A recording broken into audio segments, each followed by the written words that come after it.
आज देश और दुनिया के सामने जहां एक और आतंकवाद बड़ी समस्या है, किसी भी देश के लिए राष्ट्रीय सुरक्षा बहुत बड़ा विषय है।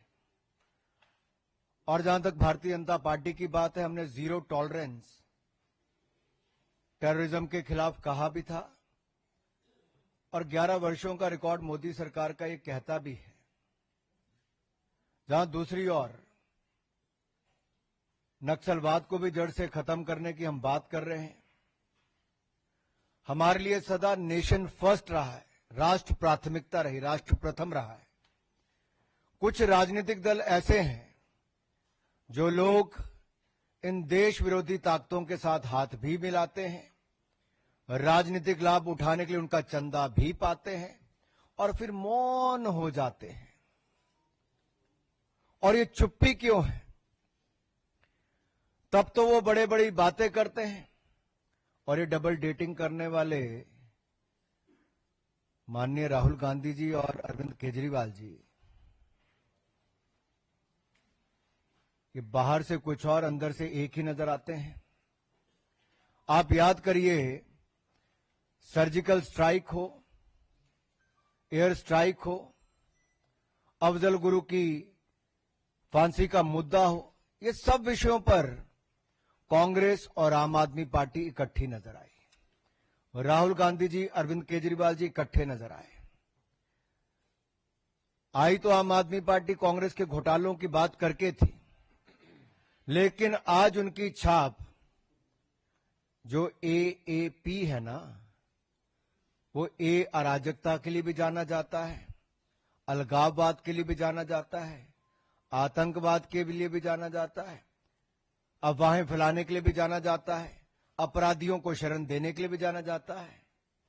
ऐसी कौन सी मजबूरी है कि इन देश विरोधी ताकतों से हाथ मिलाना जरूरी है? मैं एक एक करके आपके सामने, आप याद करिए, अफजल गुरु की फांसी, देश को इंतजार था कि संसद पर हमला करने वाले को कब फांसी की सजा मिलेगी, लेकिन उसकी फांसी की सजा माफ कराने के लिए किसकी एनजीओ आगे आई, किसके रिश्तेदार, किसके मां बाप उसका हिस्सा थे? दिल्ली की जनता जवाब मांगती है। आतिशी जी, अरविंद जी, होंठ सिले रहेंगे कि कुछ बोलेंगे? और यही नहीं, टुकड़े टुकड़े गैंग जिसने देश विरोधी नारे लगाए, देश का नामो निशान मिटाने की बात की, उनके साथ कंधे से कंधा मिलाकर कौन खड़े हुए? जवाब दीजिए। उसको टिकट किसने दी?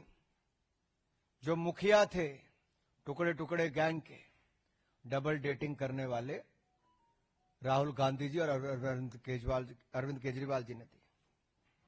यही नहीं, पंजाब के चुनाव को ले लीजिए, वहां पर आतंकवादी समर्थकों के साथ उनके घरों में रात को रुकने का काम किसने किया? केवल चुनाव जीतने के लिए।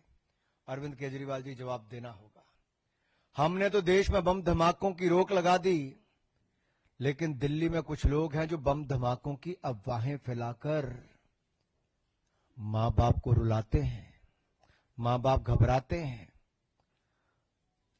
और स्कूल बंद हो जाते हैं।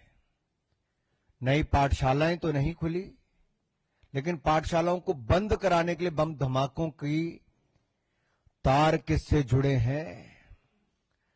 अरविंद जी, आतिशी जी, कोई जवाब देंगे क्या? कि राहुल गांधी जी भी यहां पे चुप रहेंगे, उनसे सवाल नहीं पूछेंगे? सवाल ये खड़ा होता है कि दिल्ली में डराने का, धमकाने का ऐसे 400 बार ये काम कौन करता है? आज इस बात का जवाब देना ही होगा। और फॉरेन फंडिंग, जो ऐसे आतंकवादी सोच के समर्थक हैं, आतंकवादी सोच को आगे बढ़ावा देते हैं, जो हिंदुस्तान का नाम और निशान मिटाना चाहते हैं, जो खालिस्तान बनाना चाहते हैं, उनसे फंडिंग लेने का भी अपराध क्यों किया? 11 साल अरविंद केजरीवाल जी, आपने और आपकी पार्टी ने सरकार चलाई है। आपने एक सवाल का जवाब आज तक नहीं दिया है। केवल कीचड़ उछालो और चले जाओ। सवालों का जवाब मांग रही है दिल्ली अरविंद केजरीवाल से। सवालों का जवाब मांग रही है आतिशी जी से, सवालों का जवाब मांग रही है आम आदमी पार्टी से। ये आपके पाप छिपेंगे नहीं। ये आतंकवाद हो, अलगाववाद हो, अपराधी हो, इनको संरक्षण देना, इनके साथ देना, ये दिल्ली की जनता जवाब मांगती है। अराजकता और सनसनी के पुराने खिलाड़ी हैं अरविंद केजरीवाल जी और आम आदमी पार्टी के लोग।